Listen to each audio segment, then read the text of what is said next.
Olá, meu irmão, minha irmã, hoje segunda-feira braba, como dizia meu pai, né?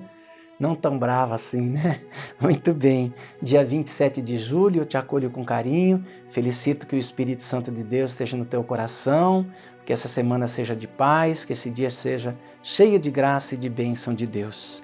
Para nós carmelitas, hoje é um dia bastante importante, porque nós celebramos um homem de Deus, um mártir chamado Beato, né? Tito Brandsma.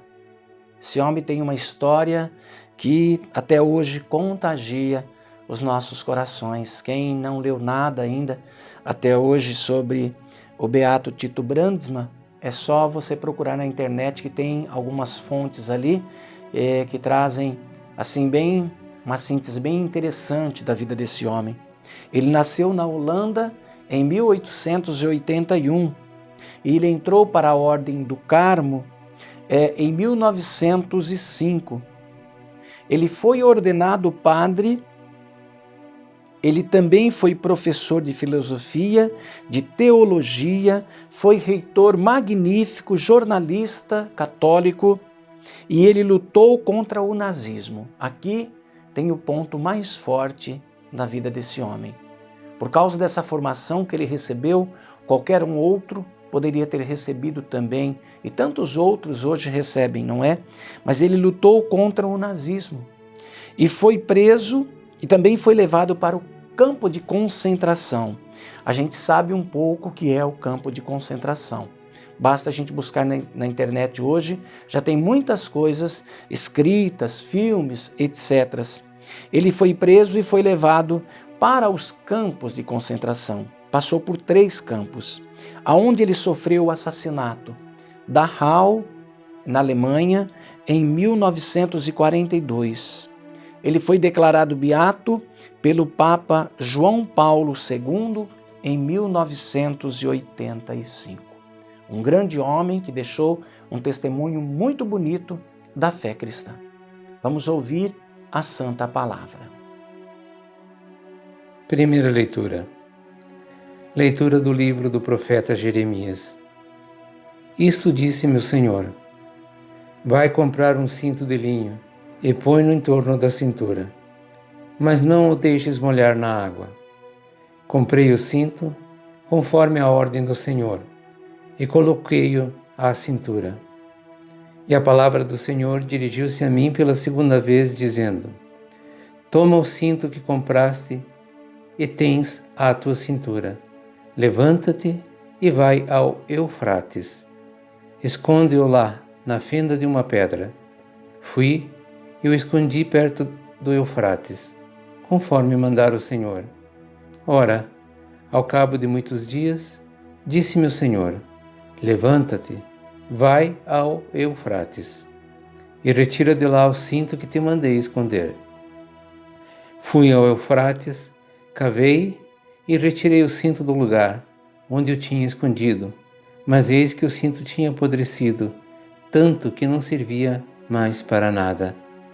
E a palavra do Senhor dirigiu-se a mim, dizendo: isto diz o Senhor: assim farei apodrecer a grande soberba de Judá e de Jerusalém. Este povo perverso, que se recusa a ouvir minhas palavras, convive com a maldade no coração e vai atrás de deuses estrangeiros, prestando-lhes culto e prostrando-se diante deles. Será como este cinto, que não serve mais para nada. Pois assim como o cinto se une à cintura do homem, assim quis eu que toda a casa de Israel e toda a casa de Judá se unissem a mim, diz o Senhor, para ser meu povo, honra do meu nome, louvor e glória. Mas não ouviram. Palavra do Senhor. Salmo. Esqueceram o Deus que o gerou.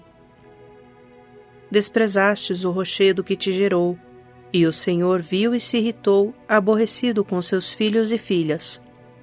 Esqueceram o Deus que o gerou.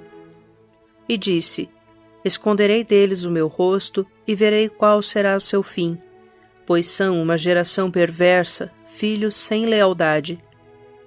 Esqueceram o Deus que o gerou. Eles me provocaram com coisas que não são Deus, irritaram-me com seus ídolos. Também os provocarei com quem não é povo e os irritarei com gente insensata. Esqueceram o Deus que os gerou. Evangelho. Proclamação do Evangelho de Jesus Cristo segundo São Mateus. Naquele tempo, Jesus contou-lhes outra parábola. O reino dos céus é como uma semente de mostarda, que um homem pega e semeia no seu campo. Embora ela seja a menor de todas as sementes, quando cresce, fica maior do que as outras plantas e torna-se uma árvore, de modo que os pássaros vêm e fazem ninhos em seus ramos. Jesus contou-lhes ainda uma outra parábola. O reino dos céus é como fermento, que uma mulher pega e mistura com 3 porções de farinha, até que tudo fique fermentado. Tudo isso Jesus falava em parábolas às multidões. Nada lhes falava sem usar parábolas, para se cumprir o que foi dito pelo profeta. Abrirei a boca para falar em parábolas. Vou proclamar coisas escondidas desde a criação do mundo. Palavra da salvação. Então, nós ouvimos no Evangelho, hoje de novo Jesus falando em parábolas. As duas parábolas menores que existem lá no Evangelho é a do grão de mostarda e a do fermento. E a gente precisa perguntar, né? Por que é que Jesus fala tanto em parábola? E por que que ele colocou tantas parábolas? E por que é que a parábola, às vezes 2 versículos, tem um poder tão grande na nossa vida? O grão de mostarda e o fermento.